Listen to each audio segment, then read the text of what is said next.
전체적으로는 줄어들게 되지만 그 인구가 모든 시군구에서 동일하게 평균적으로 떨어지는 것이 아니라 아예 없어지는 소도시가 있고요. 그 소도시에서 어떤 인구가 줄어들게 되면서 기능을 상실하게 돼서 그 지방이 소멸하게 되면은 거기 남아있는 인구들은 다른데 이사를 가게 되겠죠. 그래서 경제 중심 도시에서는 훨씬 더 오랜 기간 동안 그리고 끝까지 남아있는 도시가 남아있게 마련입니다.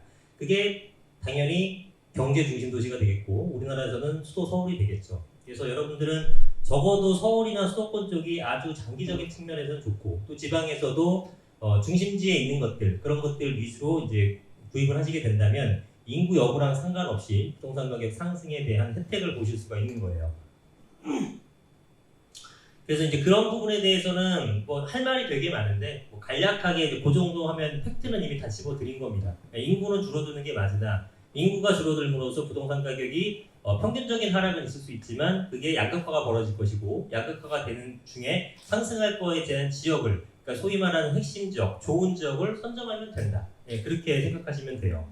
그 다음에 이제 부동산에 대한 요즘 유튜브를 하게 되면서 뭐 하락론이다, 상승론이다 되게 말이 많잖아요. 그거는 지금도 그렇고 앞으로도 끊임없이 다투게 될 주제 같습니다. 왜냐하면 어쨌든 미래의 일을 다루는 거잖아요. 상승을 할지 하락을 할지 이거는 가봐야 하는 거기 때문에 계속적으로 누구 말이 맞냐 계속 싸우게 될 겁니다. 지금 유튜브로 인해서 이게 많이 활성화된 거지만 그 전부터 이 얘기는 꾸준히 있었죠. 2000년대 초반, 90년대 초반서부터 있었습니다. 예, 과연 부동산 가격이 올라갈 것인가에 대한 논쟁 자체가. 예, 그래서 앞으로도 계속될 것인데 이제 그쪽에서 얘기하는 것들이 방금 얘기했었던 지금까지와는 다르다, 이번엔 다르다라고 얘기하는 근거가 지금까지는 인구가 늘었지만 앞으로는 인구가 줄어들 거니까 위기가 올 것이다라는 첫 번째 문제였고요. 두 번째는 이제 이런 것들이에요. 금리 부분에 대해서 인상된다 이런 얘기도 있습니다. 당연히 유동자금으로 인해서 부동산 가격이 영향을 많이 받기 때문에 금리가 올라가게 되면은 부동산에 좋지 않은 영향을 끼칠 수가 있는 거죠. 근데 과연 금리가 제가 생각할 때는 올라갈 때 급격하게 올라가지만 않는다면은 크게 문제가 될 거라고 보진 않아요. 일단은 지금 현재의 사실관계로 봤을 때는 당분간은 금리가 쉽게 올라가지 못합니다. 그죠? 예. 그러니까 금리가 올리지 못하고 있다는 것은 좋은 현상은 아니에요. 왜냐하면 경기가 그만큼 안 좋다는 뜻이니까. 예. 오히려 금리가 올라가는 시점에서는 경기가 굉장히 좋아지기 때문에 오히려 부동산 가격이 상승한다고 주장하는 학자들도 많습니다. 그래서 그건 일장일단이 있는 건데 어쨌든 지금 뭐 코로나 사태로 인해서 또 다시 확산세가 늘어나다 보니까 금리를 올리는 건 당연히 생각도 못할 거고 양적 완화라고 하는 정부에서 오히려 추경을 해서 예산을 지출해서 여러분들한테 직접적으로 돈을 주는 형태까지 고려를 하고 있는 거잖아요. 실제 시행을 했었고 그 정도로 이제 유동성은 풍부해지는 상황이 되기 때문에 당분간은 금리 뭐 인상에 대한 부분에 대한 걱정은 논의할 필요는 없을 것 같아요. 그리고 금리가 인상되는 시점이 온다. 그거는 그만큼 경기가 회복됐다는 시점이고 그 다음에 경기가 좋아지고 나서도 금리가 인상되긴 돼야죠. 그게 오히려 좋은 현상이니까. 근데 금리를 인상할 때 예전에는 정말 무식하게 올렸습니다. 뭐 한 번에 0.5%, 1%, 그리고 한 달 만에, 아니 1년 만에 3%씩 올리고 그런 적도 있었어요. 그러나 지금은 절대 그렇게 못하죠. 지금은 아시겠지만 올리건 내리건 뭐 법으로 정해져 있는 건 아닙니다만 사실상 관례적으로 우리가 0.25%포인트라는 단위에서 움직이게 되잖아요. 그래서 그렇게 이제 잡아놓은 것이 여러분들한테 이제 국민들한테 부담을 주지 않기 위해서입니다. 부담을 주지 않는 범위 내에서 0.25% 만약에 인상이 됐다. 인하보다 인상이 훨씬 더 중요하거든요. 그러면 인상되게 되면은 직접적인 부담이 가는 거니까 부담스럽지 않게 올릴 것이다 미리 예고를 합니다. 정부에서. 구두 개입이라고 하죠. 그래서 언론을 통해서 조만간에 올릴 것이다 얘기를 할 거고 실제로 올렸을 때 대비가 될 수 있도록 하는 거고요. 국민들이. 그 다음에 올리고 나서 그 다음번 금통위 때 또 올리느냐 그런 일은 발생하지 않아요. 네, 그런 일은 발생하지 않고 보통 제 생각에는 빨라야 한 4개월, 보통 한 6개월 정도 지나야지만 금리를 또 올릴 겁니다. 인하할 때는 빠르게 내릴 수 있어요. 그만큼 급한 거니까. 근데 올라갈 때는 더 신중해야 된다는 거죠. 그럼 정부는 미국이라든가 일본의 디플레이션 사태를 보게 되면서 급격한 금리 인상을 했을 때의 어떤 후유증 같은 거를 충분히 우리가 봐왔기 때문에 그 전설을 받지 않기 위해서는 금리 인상에 대해서는 굉장히 체계적으로 올라갈 것이다. 정부가 바보가 아니라면. 그러면 우리가 금리 인상이 되기도 힘들지만 금리 인상이 되더라도 그 부분이 우리한테 크나큰 두려움을 주는 건 아닙니다. 그런데 이제 하락을 주장하시는 분들이 얘기하시는 건 뭐냐면은 읽어보면 약간 소설 같아요. 금리가 만약에 우리나라 금리가 8%가 되게 되면은 이러이러한 일이 벌어진다. 그렇게 시나리오를 쓰는데 금리 8%라는 건 진짜 죄송한 얘기지만 여기 계시면 다 돌아갈 때까지 그런 일은 발생하지 않습니다. 예, 그 있을 수가 없는 시나리오 써놓고 공포감을 오히려 조장하는 거예요. 현실성이 없는 거죠. 근데 언뜻 들으면 또 부동산에 관련해서 잘 모르면은 그냥 뒤에 내용만 보게 되죠. 특히 이제 젊은 친구들이 보게 되면은 이거 되게 위험한 거네. 그렇게 되는 겁니다. 그러니까 여러분들이 공부를 좀 하셔야 되는 부분이고 인구라든가 금리에 대해서 하락을 주장하는 것은 지금으로서는 전혀 인정할 수 없는 그런 부분이라고 제가 말씀드릴 수 있을 것 같아요. 그 다음에 이거는 부동산하고는 직접 연관이 없는 내용이긴 한데 자, 이거를 한번 볼게요. 이걸 볼게요, 이걸. 자, 그래프를 통해서 이 레이저 포인트가 나오나요? 네. 아, 이거. 아니에요. 이거 보시게 되면 이 그래프와 이 그래프는 달라 보이지만 모두 다 똑같은 그래프입니다. 그래서 이 부분을 이렇게 바꿨을 때는 단지 이 아랫부분을 쳐낸 거예요. 싹. 그리고 이 그래프와 이 그래프가 같다는 것도 사실 믿기지가 않죠. 이거는 굉장히 소소한 행보를 하는 것처럼 보이는 그래프고 여기는 급격한 성장을 하는 것 같은 그래프잖아요. 근데 조작을 했느냐? 제가 조작이라고 표현했지만 사실 조작은 아니고 자기의 입맛에 맞게끔 통계를 활용을 한 겁니다. 그래서 이거는 단위가 20, 40, 60 이렇게 해갖고 이런 그래프를 만든 거고 여기는 단위를 200에서 202, 204 이렇게 또 디테일하게 만들면서 실제로는 뭐 200에서 220, 20포인트가 올라간 거고 이것도 20포인트만큼 올라간 거예요. 그런데 여러분들을 속이기 위해서, 그죠? 일반 사람들을 속이기 위해서 굉장히 미미한 행보를 보이는 것 같은 그런 자료를 원하는 사람은 이런 자료를 만들어낼 것이고 그 다음에 반면에 급격한 성장을 하는 것처럼 보이는 자료를 원하는 사람은 이런 걸 쓰게 된다는 겁니다. 결국은 통계라는 것은 굉장히 객관적이고 사실이 뚜렷하기 때문에 신뢰성을 주는 지표인데 그게 사실 누가 인용하고 누가 어떤 목적으로 이 통계를 인용한지를 잘 보셔야 된다는 얘기예요. 이게 부동산에서도 다른 산업군도 마찬가지겠지만 부동산에서 대단히 많이 이 그래프를 통한 조작을 많이 합니다. 그래서 최근에 현 정부에서도 욕을 먹는 것은 시계열이 단절된다라는 얘기를 많이 하거든요. 그러면 어떤 얘기냐면 예를 들어서 요 그래프를 보시죠. 요 그래프가 있는데 요 그래프는 안 되겠네요. 여기서는 제가 설명드리기 좀 애매한데 예를 들면은 올라가는 그래프를 원한다. 그러면은 여기서부터 여기까지를 잘라서 보여주는 겁니다. 이거 조작은 아니에요. 다만 나는 여기서부터 여기까지 우와 급격한 성장이네 라고 얘기를 하는 거죠. 그죠? 예를 들어 정부의 경제성장률이다. 그럼 현 정부는 여기서부터 여기까지 보여주는 겁니다. 우리 정부 이렇게 했어. 근데 야당에서 어떻게 자르겠어요? 여기서부터 여기까지만 했죠. 야 니네 별로 잘 못했어. 누구도 거짓말하진 않았어요. 그러나 누구도 똑같은 객관적 지표를 갖고 본인이 원하는 대로 활용할 수 있다는 겁니다. 그게 통계의 맹점이에요. 왜 통계는 이거는 거짓말할 수 없는 자료이기 때문에 신뢰성을 굉장히 많이 주거든요. 그래서 우리가 통계를 통한 어떤 수치를 보고 신뢰를 가질 때 이게 진짜로 인용한 사람이 본인에게 유리한 해석을 한 것은 아닌지에 대해서 명확하게 짚고 들어가야 된다는 겁니다. 근데 그게 제가 아주 빙산의 일각을 말씀드렸지만 엄청나게 많습니다. 이렇게 한 방법들이. 예. 그래서 그거는 뭐 그렇게 하면 안 되는 거 아니에요? 당연히 안 되는 거지만 뭐 안 하겠습니까? 우리가 속지 말아야 되는 거죠. 그래서 이런 부분들이 있다라는 걸 좀 알려드리기 싶어서 한번 말씀을 드렸고요. 금리는 방금 설명한 내용 그대로입니다. 그리고 이제 요즘에 이제 금리 최근 자료인데 어떤 나라를 막론하고서 지금 모두 지금 여기가 있죠. 그죠? 원래 여기 있던 나라들도 지금 다 일로 왔어요. 대단하죠? 예. 그러니까 전 세계적인 위기죠, 위기. 그죠? 그리고 마이너스 금리 국가도 일본뿐 아니라 유럽도 마찬가지고 상당히 많아요. 여기 외에도 상당히 많을 겁니다. 그래서 금리 부분에 대해서는 계속적인 저금리 트렌드로 계속 가고 있다라는 거죠. 자, 그 다음에 이제 공급 과잉에 대한 얘기가 나옵니다. 공급 과잉.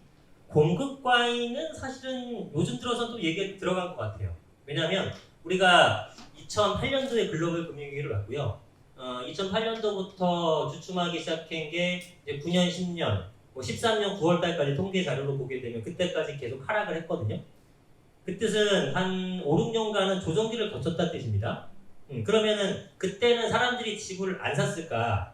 안 샀어요. 그죠? 여기 계신 분들이 2009년서부터 13년 사이에 사신 분 있나요? 없죠. 어지간하면 찾기 힘듭니다. 그런 분들은. 예, 그때 이제 왜냐면 그때는 뭐 아파트라든가 부동산 산다는 것을 거의 바보 취급받던 시기였어요. 예, 근데 실제로 결과론적으로 보게 되면 신의 한 수였죠. 그때 구입하신 분들은. 재벌 됐습니다. 두 채 샀으면. 예. 강남 아파트 세 채 사서 60억 버신 분 있어요. 오른 것만.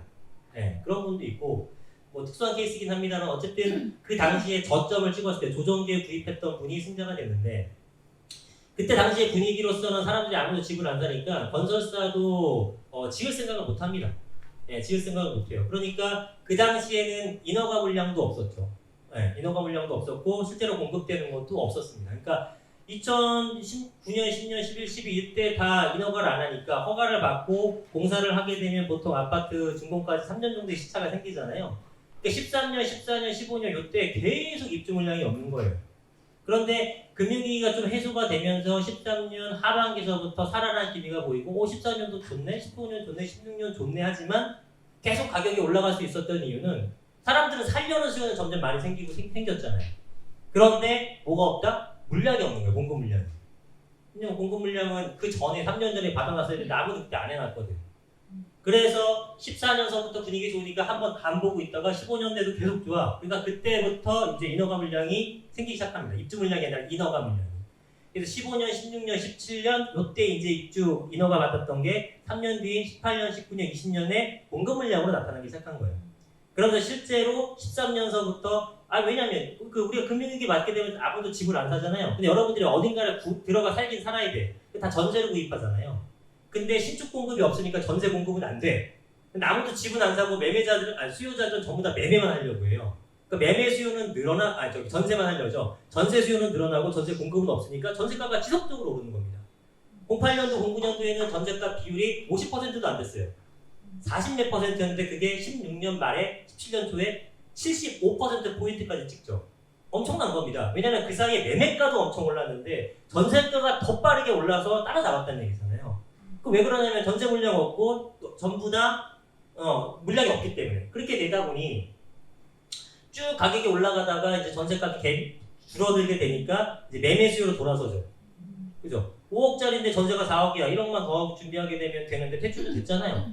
이거 사지 뭐. 그러면서 전세수가 줄어들기 시작하고 15년, 16년, 17년에 인허가 물량이 18년부터 쏟아지게 되면서 17년 하반기서부터 전세의 어떤 그 상승률이 줄어들기 시작한 겁니다. 그래서 실제로 전세의 상승, 전세 가격이 떨어졌다는 게 아니라 전세가의 매매가 대비 전세가 비율이 떨어진 거죠. 그거는 두 가지. 일단은 그 전세 물량이 공급되기 시작한 거 하나와 그럼에도 불구하고 전세가가 꾸준히 올라가는데 매가가 미친 듯이 또 쪘죠. 그러니까 전세가 5천 올 때 매매 가격이 2억 올라가니까 전세가 비율은 떨어지는 거예요. 전세 가격이 떨어진 게 아니라. 그래서 그런 현상이 생기면서 이제 줄어들면서 지금 60%대로 다시 내려왔는데 그거는 매매가가 엄청나게 상승하고 나서의 일인 거고요. 그래서 이제 공급 과잉이 18년도, 19년도, 20년도에 되게 많을 것이라는 얘기가 16년, 17년에 무지하게 많았습니다.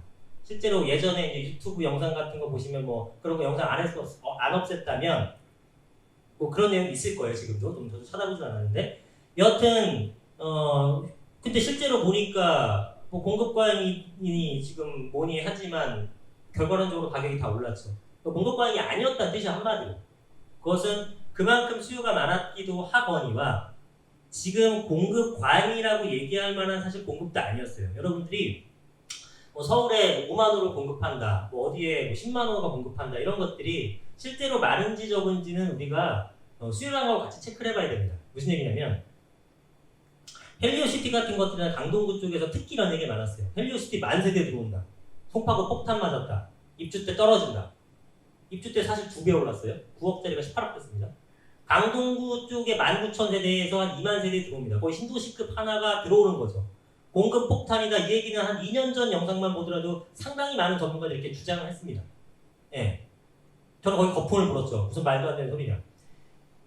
실제로는 걔네들을 한 6억짜리 구축 아파트, 제가 기억나는 게 17년도에 거기 10년 차된 아파트 롯데캐슬 프리메라든가 이런 게 5억 9천에 팔아주세요. 이게 기억이 나거든요. 5억 9천 5백에 거래하고 그게 지금 10억이 넘었단 말이에요. 새 아파트는 8억대 분양한 게 지금 15억, 16억이죠. 2만 세대가 들어왔는데도 불구하고 그건 왜 그러냐? 2만 세대라는 공급 물량이 적은지 많은지는 사실은 그 지역의 수요랑 같이 비교해야 한다는 뜻입니다. 강동구는 사실상 강남 4구로 속하는 지역이고 전국구 수요예요. 그러면은 2만 가구 정도는 수요 공급량이 많다고 볼 수가 없죠. 근데 2만 가구를 똑같이 강원도 산골만에 지었어요. 어떻게 되겠습니까? 이건 엄청난 공급 폭탄이 되는 겁니다. 공급 과잉이 되는 거예요. 그거는 미분양 발생하거니와 그 동네를 완전히 초토화시킬 수 있죠. 거기다가 2만 세대 쏟아보면 공급 과잉. 강남에 갖다 부게 되면은 그건 조족지열이죠. 그러니까 근데 단순히 얘네들은 수치만 보고 2만 세대니까 엄청나게 많은 거 아니야? 그게 다른 지역이면 많은 거지만 강동구 쪽이라든가 송파구 쪽에서는 전혀 많은 게 아니라는 거죠. 거기는 5만 세대 갖다 보다 끄떡 없습니다. 서울에서는 공급 과잉이라는 말이 있을 수가 없습니다. 모든 국민이 서울에 아파트를 하나를 갖기를 원하는데 그 정도의 공급량 갖고는 택도 없을 뿐더러요. 실제로 공급이 또 되고 있느냐? 그렇지도 않아요. 서울에서 공급할 수 있는 방법은 딱 두 가지밖에 없습니다. 간단하게 재개발, 재건축이에요. 그죠? 공급할 데가 없어요. 지방은요, 땅이 넘쳐요. 그죠? 그냥 거기 인구, 지방에 투자라고 하시는 분들 중에서 통계를 보고 나서 지방도 인구가 줄어드는 지역이 있고 인구가 늘어나는 지역이 있단 말이에요. 인구가 늘어나는 지역에서는 수요가 많아지니까 이쪽에 사놓으시면 올라갈 겁니다 주장하는데 저는 그 의견에 동의하진 않아요. 왜냐하면 인구가 올라간다? 그러면은 거기 분양받았던 수분양자가 다른 그 개인한테 사인 간의 거래 계약으로 유통계약으로 가격이 상승하기에 앞서서 건설사들이 너도나도 뛰어듭니다. 거기에 옆에 그냥 싸구려 땅, 논밭 같은 거 사가지고 대규모로 지어버린다니까요. 개인이 수익을 얻을 기회가 굉장히 부족해져요. 그렇기 때문에 그거는 유통마진을 먹기가 좀 힘들고 개인들이 그죠? 그냥 거기서 신규로 창출하는 또 건설사지만 배를 불리게 되는 꼴이 됩니다. 그런데 서울에서는 그게 아니죠. 개인 투자자들이 얼마든지 수익을 낼 수 있죠. 왜? 신규 공급이 일단 없습니다. 수요자는 엄청나게 많아요. 신규 공급을 할 수가 없죠. 옆에 땅이 어딨어. 그린벨트 안 풀면 없잖아요. 근데 그린벨트 풀지도 않고 기존에 있는 나대지가 하나도 없단 말이에요. 서울에서는.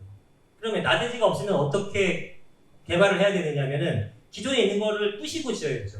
아파트라든가 빌라 단독주택을 부시고 지어야 된단 말이에요. 그게 재개발과 재건축입니다. 그 방식밖에 없어요. 근데 심지어 재개발 같은 것들은 굉장히 촘촘하게 있는 땅을 부시고 아파트를 짓는 거잖아요. 그럼 실제로는 한 1000세대 정도가 있으면은 그 1000세대가 재개발을 통해서 몇 세대가 나오냐면은 한 800세대 나옵니다. 오히려 줄어드는 경우도 되게 많아요. 가구수 기준으로 하게 되면. 왜냐면 다가구라는 것은 한 사람이 소유주거든요. 근데 거기에 거주한 사람은 한 15세대 되죠. 근데 부시면 아파트 하나 줘요. 14세대는 나가야 돼. 그죠? 그러니까 실제로는 오히려 줄어드는 효과가 됩니다. 공급량이 늘어나지를 않아요. 재건축도 마찬가지고 재건축 여러분들 헬리오시티 만세대라고 하지만 실제로 일반 분양 1,500개밖에 안 나왔어요. 만세대 얘기 이렇게 하죠. 나머지 조합원들이 가져가는 거죠. 원래 있던 사람이 가져가는 거잖아요. 그러니 만세대짜리를 공급해봤자 1,500세대 나오는 판국에 2,000세대, 4,000세대 이런 것들은 몇백 세대 나와갖고 뭘 어떻게 하겠습니까? 전혀 피부에 와닿지 않는 거죠. 근데 그나마 그 재개발, 재건축조차 지금 규제를 통해서 진행하지 못하고 있기 때문에 서울에서는 가격이 계속 상승할 수밖에 없는 거예요. 그러면은 서울에서 가격이 안정화되기 위해서는 어느 정도의 인상분에 대해서는 당연히 물가 상승하는 것처럼 당연히 인정을 하고 시장에서 공급이 돼줘야 됩니다. 왜냐하면 정부가 공급할 수 있는 능력이 없잖아요. 우리나라 정부가 못해서가 아니라 실제로 물리적으로 공급할 땅이 없어요. 서울이라는 곳은. 그러면 재개발 재건축을 풀고 양도세 같은 걸 좀 풀게 되면은 거기서 사람들이 시장에 어떤 마진을 먹게 되면서 내놓을 수 있는데 갈아타기도 하고 활발하게 되고 있는데 지금은 1주택자도 갈아타기 못합니다. 갈아타기 하면서 양도세 내고 사면서 취득세 내게 되면은 거의 징벌적 과세를 하고 있기 때문에 뭘 할 수가 없어요. 그러니까 아무도 움직이지 못한 상황이 된 거죠. 다주택자는 마찬가지거든요.